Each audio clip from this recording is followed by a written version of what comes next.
who is someone I also adore. Not only has she got incredible taste in fiction novels, but she is a really impressive people leader. She's not afraid of having controversial opinions, which is one of my favorite things about her. And she's definitely not afraid of fighting the status quo. She has some incredible experience at fintechs and other really exciting deep tech businesses in the UK. Her name is Maria Campbell. I'm going to share her LinkedIn profile again. Please make sure you send a nice note if you'd like to connect with her. Maria, you were talking about a topic which was actually very lively in the chat during the previous session there, which was around the controversies around the words culture fit. So I'm going to hand over to you, and I'd love to hear your thoughts. Awesome. So a few years ago, I was rejected out of an interview process at a very late stage because I was not a good culture fit. And this set off my culture fit spidey sense. I was wondering, like, how much have they thought about culture? Could they tell me what about me did not fit with their culture? And, you know, as a people person who's heard a lot about culture fit and thought a lot about culture fit, this came to mind. Is this discrimination? Like, I'm a relatively young relative to their team. My child told me this morning that I have white hairs now, which is a great feeling. I'm queer, I'm a woman. The rest of their leadership team was none of these things. So wanting to kind of poke at that bruise a little bit, feeling sort of bold and maybe foolhardy, I wrote back to them and I said, thank you so much for your feedback. Can you be more specific? Which part of your culture am I not a fit for? And then I waited. And I was kind of balancing these expectations of whether they're going to send me some deeply personal criticism, or am I going to get a form generic applicant tracking system response saying, thank you, sorry, we can't give you more feedback. And I thought this might help either way, right? Maybe they can't tell me why I'm not a culture fit because they don't have a proper reason. And me asking them will prompt them to consider what their culture should be, what culture fit means to them. Or maybe they can tell me something about myself and I can reflect on this and consider how to move forward. They came back to me and they gave me feedback. They told me, you're not a good culture fit for us because you're not maternal enough. Which surprised me that they responded. There is a lot to unpack here, right?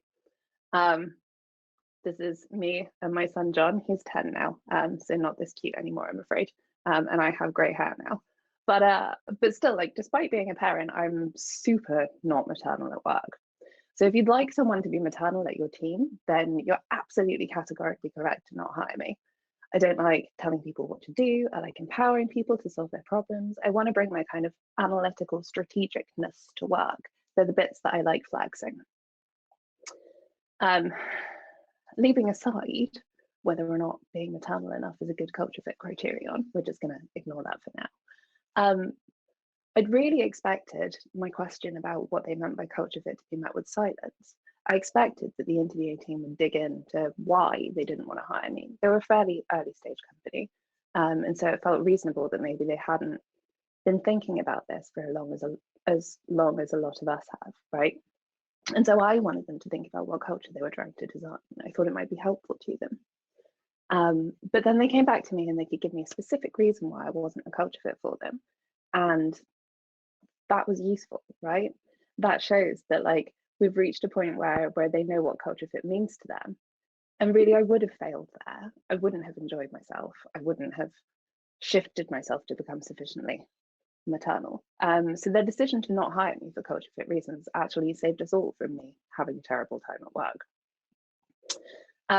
Pausing on the deeply unflattering personal stories for a little bit, I will come back to these if you ask me questions in the Q&A, because I have a tendency to tell horribly unflattering stories about myself. My name is Maria Campbell. I write at lowercaseopinions.com. It's like a blog. And I'm on the internet at Moinabel, on Twitter and Goodreads mostly. And for work, I'm VP people at a startup bank called Griffin. Working at a soon-to-be bank is super interesting from a culture perspective because we are expected to care very deeply about the culture that we have. There's an entire regulatory body in the UK that's all about banking culture, which I find kind of wild, but I also really love. Like, you can have a little search on this sort of regulatory body's website And there are 420 search results about culture. They have like multiple topics about culture within banks. That aside, I've spent the last 10-ish years leading people, culture, and hiring at high growth innovative companies. Usually I join a teeny tiny startup with like 20 people in it, strong vision, big dreams, no revenue, maybe not even product market fit, maybe a Series A in the bank. And then shaping this into an organization, a company where people genuinely want to work is the thing that kind of excites me. This is how I got to where I am today. Luck. I chanced my way into doing quite well in my A levels. So I ended up going to a reputable educational establishment and getting some credentials, which opened the door into working in a miscellaneous role at a startup. I learned a lot. I got to make some changes. The startup grew, got a good reputation, which added to my credentials. And since then, I've been lucky enough to continue working in cool, ambitious companies who want to do things better, who want to do things differently. And I love this because it gives me a lot of scope to play around. And that scope to play, to change things, is really important to me because we live in the future. And we haven't really reimagined the work environment for this future that we live in yet. I mean, it sounds like Jesse and Cleo has, but I think for most of us, like the pandemic's kind of forced us to open our eyes to remote work. But other than that, we're still pretty close to what office life was probably like decades ago. You know, when a lot of us just weren't even born, weren't even working. As people professionals, as leaders, as people who work in the talent space, we have this kind of enormous privilege and opportunity in front of us to reimagine work as a place where people not only get the reward of money, share options, that kind of thing, but also the kind of internal reward of work being like a genuinely fulfilling, purposeful activity that we do that helps us flourish as humans. And I care most about building places where we can all learn lots, make something special happen in the broader world, have meaning, and because of all of that, have a nice time. I know that we can do this reimagining, like as people, talent professionals, leaders who want to make work meaningful.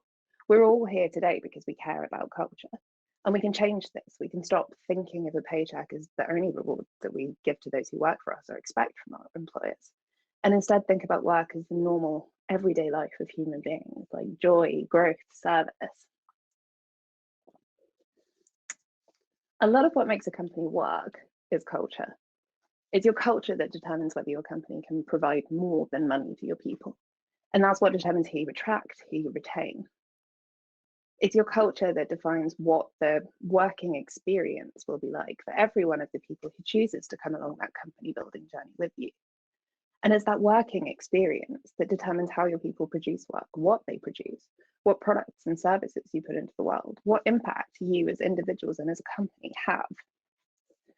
So I want to talk about this cultivation, this culture tending process. There's a really nice quote which explains why I chose this picture. I cannot remember who it's by, but the quote is, "Anyone who wishes to keep a swarm of bees on a desirable course is better off tending the flowers in the meadow, not drilling every bee in turn." And I think that really captures the culture tending process. So how do we tend the flowers in the meadow? How do we do this? How do we cultivate our culture at the start of the journey that people take with our companies? And specifically, how do we use culture and culture fit as a tool for making decisions on who we hire? As a phrase, culture fit has a lot of connotations. From how it's been misused historically, I think, as a catch-all for justifying really questionable decisions. Hence my spidey sense reaction at that interview feedback that I got. But I want to dig a little bit deeper into this uncomfortably overloaded term. I think it's really valuable for us if we can reclaim it as something useful, if we can implement this in our toolkit, if we can kind of take it on our journeys to build this incredible, safe, challenging place for effective teams to get important things done. We hear about culture fit mostly at crunch time, hiring decisions and firing decisions. And I used to think that at its worst, culture fit was the term that we used to hire our mates who like the same sports team as us and do good banter in the pub.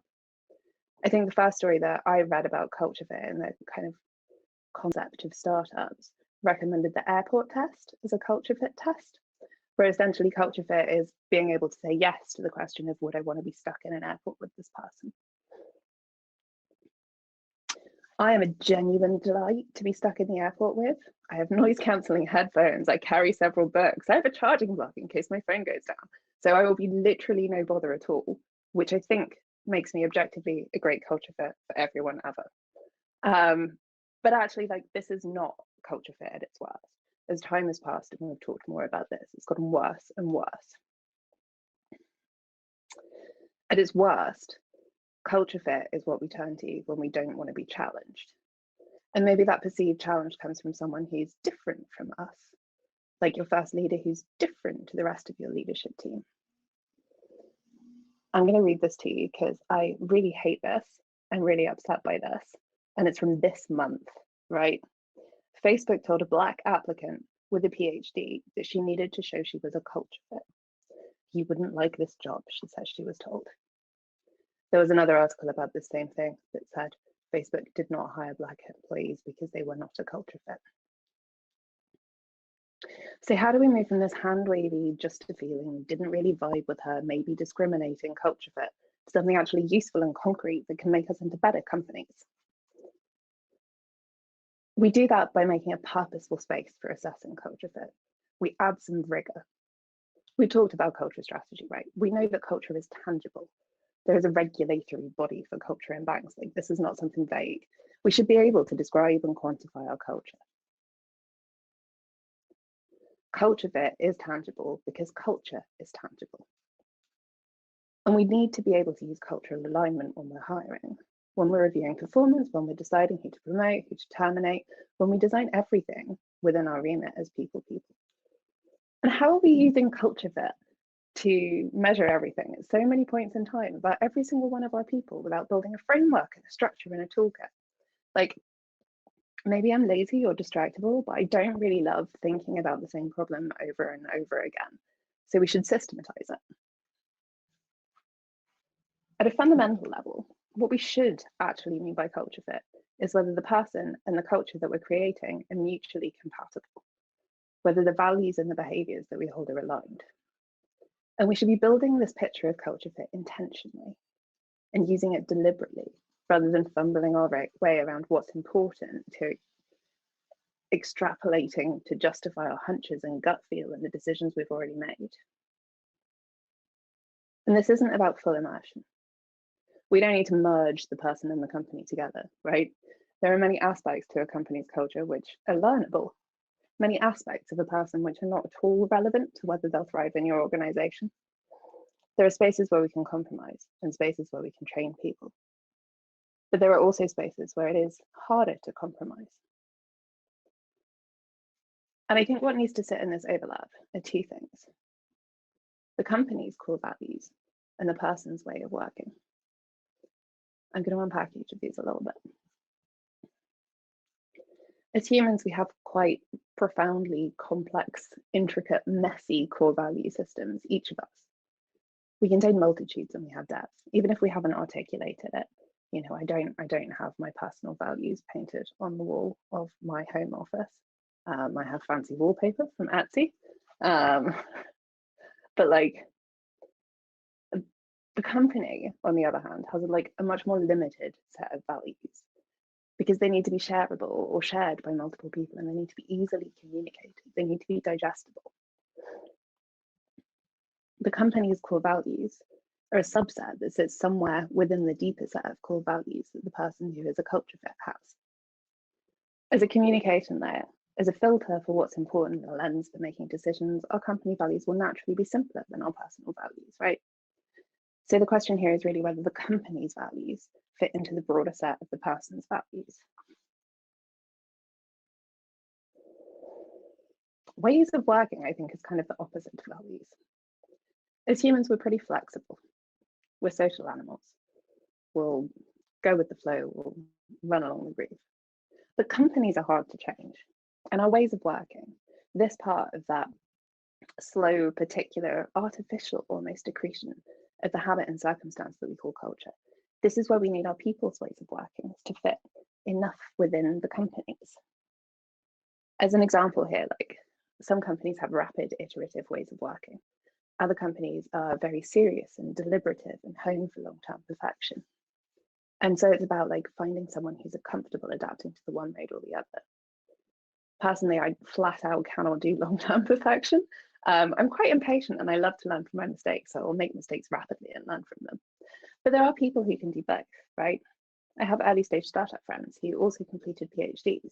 Spending 4+ years of your life making a meaningful contribution to human knowledge is not like a rapid, iterative way of working type approach. That's long-term investment. I do want to leap back to what I said earlier about culture fit as a veil for discrimination. I shall bring my leaves back up. I think while this can be the case, rigorous, structured culture fit assessment can pierce these biases. It can bring people from very different backgrounds closer together and lead to us having inclusive, safe teams. There are a few different elements to this. One is trust. When we start our relationships from a foundation of shared values, trust is so much easier. You know what others value. Conflict is simpler because our conflict is not about what we value and care about, but about how we work to best fulfill these. What is the best approach to solving in a way that is compatible with our values? Trust is built on credibility, reliability, and vulnerability. Knowing that someone shares our values increases that reliability portion. It builds a stronger connection because you know there'll be no surprises. There's increased predictability there because you know they'll act in accordance with your shared values.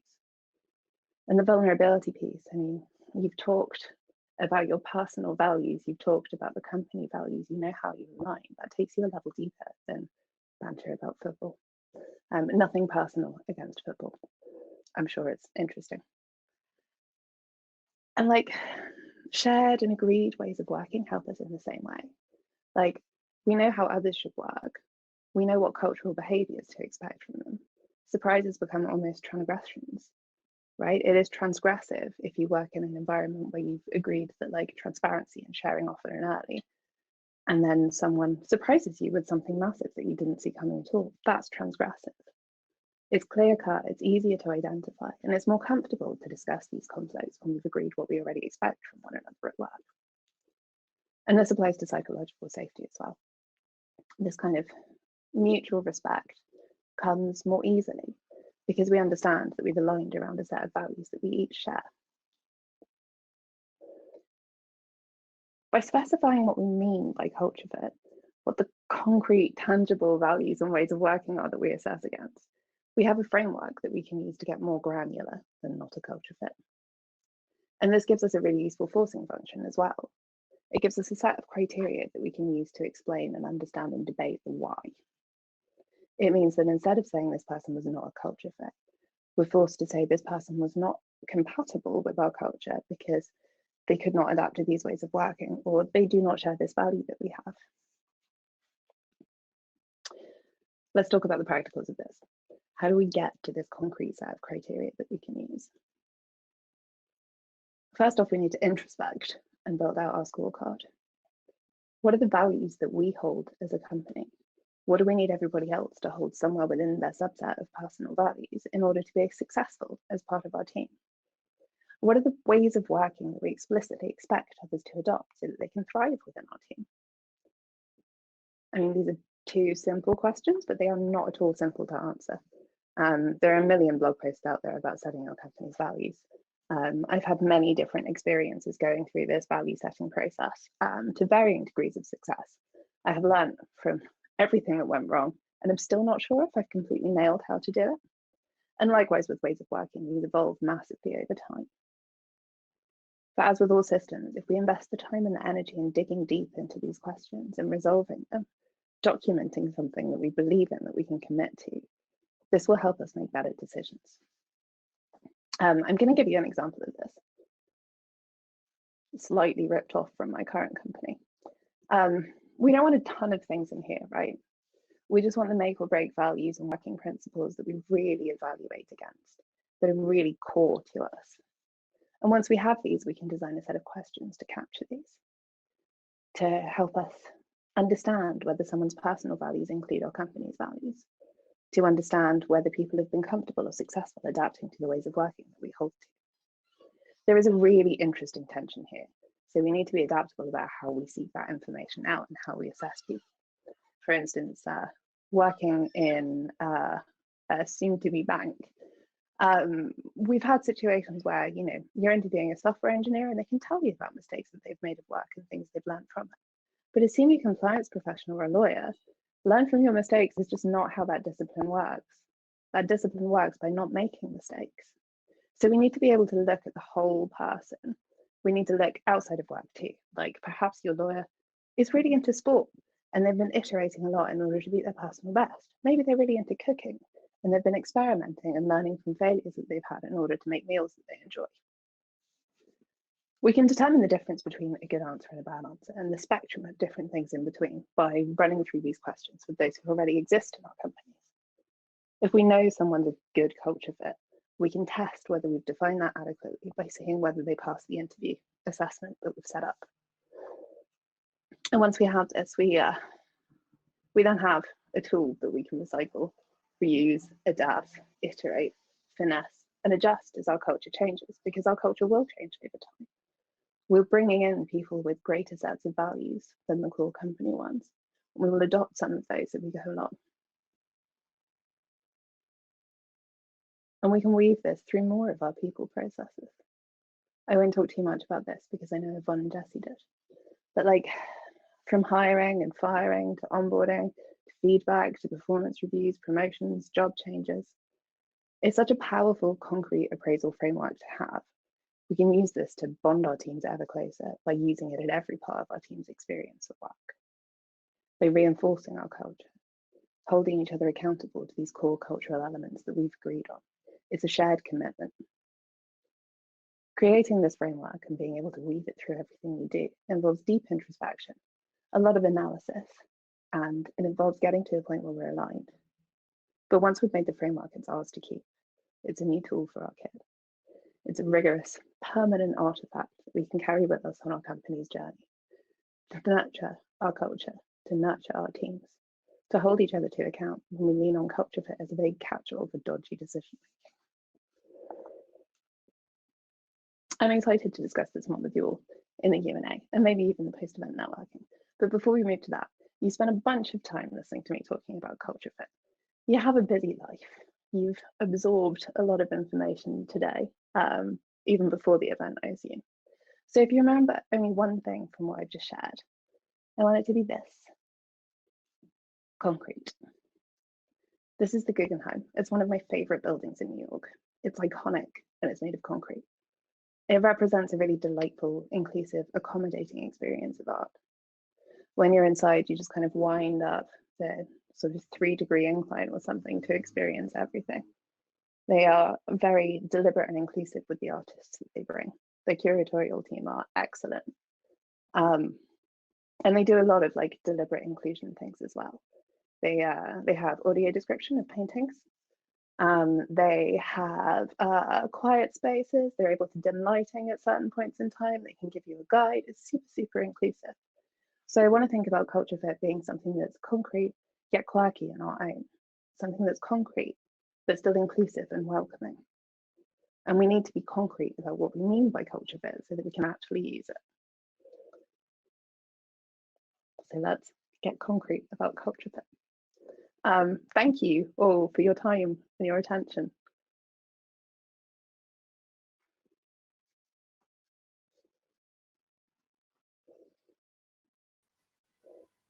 Hi, lovely. Hello. I love a little, we love a tagline at the end there, don't we? A little cultural reference.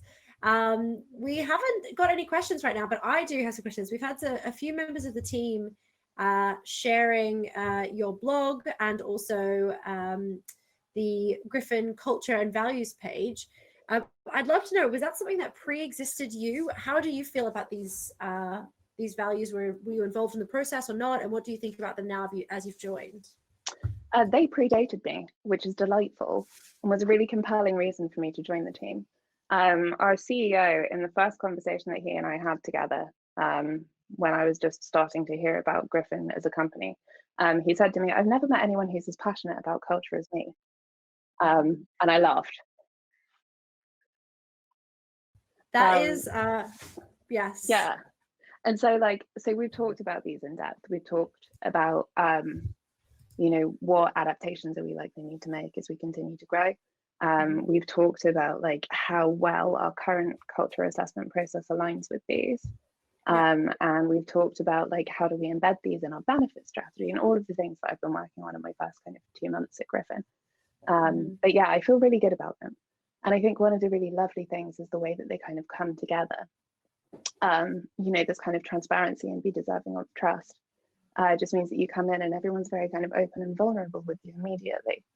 On my first day, I was given a Pleo card and told like, go have a nice time setting your office up. And I was like, okay, this is the thing. We are transparent. We do assume that everyone is deserving of trust because that's what we vet people for, which is really, really interesting. Yeah, amazing. One of the other things I'm interested in is I think culture fit, for the reasons you mentioned, has obviously got a bad rap over the years. I actually, while you were doing your talk, I was sending a little tweet out about you, and I saw another HR Twitter personality send an unrelated tweet saying culture fit is the sorry no bro of the interview world, or something like that. So it's obviously something that has got a bit of a bad rap. So how do you talk to someone in your team that doesn't seem to get it? Maybe they are really struggling to understand how to be concrete. Maybe they're struggling, they're kind of clinging to their own descriptions of what culture fit should be, whether it be the airport test or the road trip test, or whatever it may be. How do you kind of educate them on the right way to think about it? So I've done this in the past by just being kind of sneaky and being like, okay, we're going to kill off culture fit as an assessment criteria. What we're going to do is we're going to evaluate values and ways of working, and then forcing people to have a scorecard that they use, and just pushing back in and kind of poking at the bruise, like I said earlier, when someone's like, oh, I don't think they're a good culture fit, that kind of what do you mean question. Because I think, you know, it's a big kind of mental shift, I think, to go from culture fit as sorry no bro right the way through to culture fit as like, actually the way that you address conflict is very different to how we want to address conflict in the business, and we don't think you'd adapt to that, right? Because that's useful feedback, I think, in a way that you're not a culture fit just isn't really useful feedback. Yeah, I mean, I completely agree. Not a culture fit is the most, even if there has been a structured values interview, hearing that back is just like, okay, now what do I do with this information? Yeah. So it's not nuanced, right?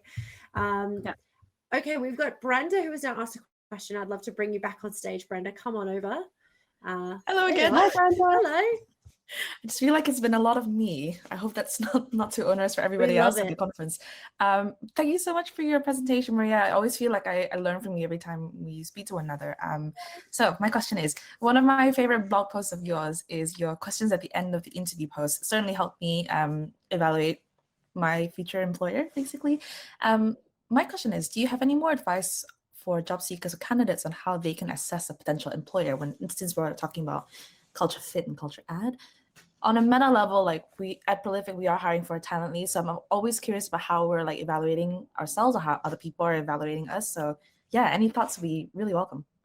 Yeah, that's such a good question. Like culture fit goes both ways. I'm really lucky and nerdy in equal measure, I think, because whenever I start thinking about what I'd like to do for a new job, I build my own scorecard for the company and I plan my own interviews out in a massively nerdy way. I'm like, okay, I'd like to understand how they think about diversity, equity, and inclusion. So here are all of my questions that I'm going to ask, and here are my criteria. It is like quite deeply nerdy, but this is from a person who uses Notion to organize their entire life. So I think it makes sense. But yeah, so I think like actually reflecting on what your personal mission is, which sounds really deep. Mine is have a nice time and learn some stuff. So it doesn't need to be a super deep personal mission. But thinking about what that is and thinking about what you need to know to understand whether or not the company will align with that, whether the job will align with that. Thinking about like what your values are that matter to you a lot.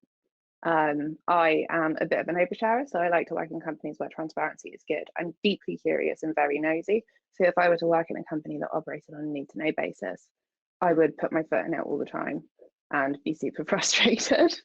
And likewise, in terms of like ways of working, you know, it's important to me that I have flexibility.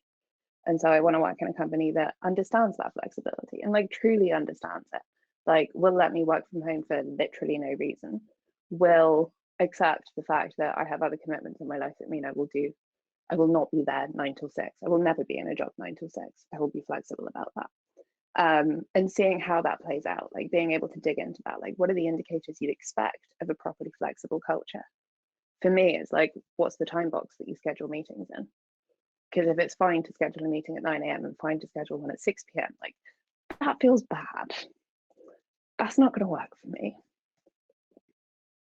But yeah, I think it's like flipping the script, and all of us here have an advantage for that, right? Because we've designed interview assessments before, we've figured out what it is that we're looking for in candidates, but doing that for yourself, thinking of it as a very much equal partnership, like you as a person who's about to offer a huge amount of your time to a company, what do you want back? Absolutely, thank you. And like again, on a meta level, like now I'm thinking in my head about what kind of stories can we tell, like from an employer brand perspective? Like this is the way that we do things. These are the stories that we can tell from, like, here's a user case, like Maria is a flexible worker. She doesn't do meetings at XYZ, and so she's perfect for this job, let's say. So yeah, thank you so much. Thank you. All right. See you later. Thanks, Brenda. Great question. I really enjoyed that. And we have one more from Yvonne, who's going to come up and join us on the stage really quickly to ask a question, which I wish I would have thought of. It's a very clever question, which is about how do you re-look at this data that you collected, your scorecards. So Yvonne, take it away. Yeah, hi, Maria. I really enjoyed your talk. I love the scorecard idea. And my question is just simply, can you go back and analyze it and look at any trends, like which questions are sort of most effective when you look at your sort of your critical talent or your best performers? What sort of attributes have you seen from doing the culture fit test that you can then use for assessment later on in the future? Yeah, like it's a massively iterative process, right? It's about understanding. Well, I think there are two pieces. Like one is actually critically assessing the kind of concrete scorecard that you have in place for your culture and your ways of working and your values. And part of that is understanding, like, actually where you decide not to hire someone, which of those was it that led to that, and how strongly did you feel about it? Are there kind of ones that matter more than others? Because you might end up in a position where you have 9 or 10 company values and then sort of 12-ish different ways of working, but not all of them are going to be equally relevant. And then, yeah, I mean, I love the idea of going back and analysing scorecards. Usually I'm working with first-time hiring managers in relatively small companies that are growing relatively quickly. So I tend to lean on scorecards as like, how do I make my interviews more reliable? Rather than, you know, how do I kind of pull that alignment in and calibrate people, rather than actually which of these make the biggest difference. But I think that's partly because you don't always have the kind of tenure experience for that. But if you've wrapped these kind of ways of working and values into their performance reviews, I think there would be a really, really interesting trend to plot there. Yeah, great. Thank you. Oh, Wonderful. one other thing on that. Yeah, go ahead. Also, sometimes you hire someone and you think they'll be a great contributor to your culture, and then it doesn't work out. And so when that happens, I think it's always really interesting to go back and read through the interview notes and understand, like, what was it that went wrong? Did we ask a bad question? Did we not take the answer sufficiently seriously? Was something else at work? Were we shopping when we were hungry and therefore made a bad decision even though we knew it at the time? Shopping when we're hungry, classic. Yeah, I also actually really like there's kind of two things that I think are interesting, and this is like, first of all, not asking regular interview questions, trying to ask something that's, you know, not completely crazy and unexpected, but something that kind of poses a question in a slightly different way. So rather than just say, like, can you give me an example of a time you gave someone difficult information, rather say, can you give me a time where somebody's told you that something that you found really difficult and you've had to respond to that in a positive way. Trying to kind of get different things out of people so that they're not kind of using the canned examples they've had, or, you know, relying on maybe slightly fabricated stories they've built for interviews. Like, these things do happen, right?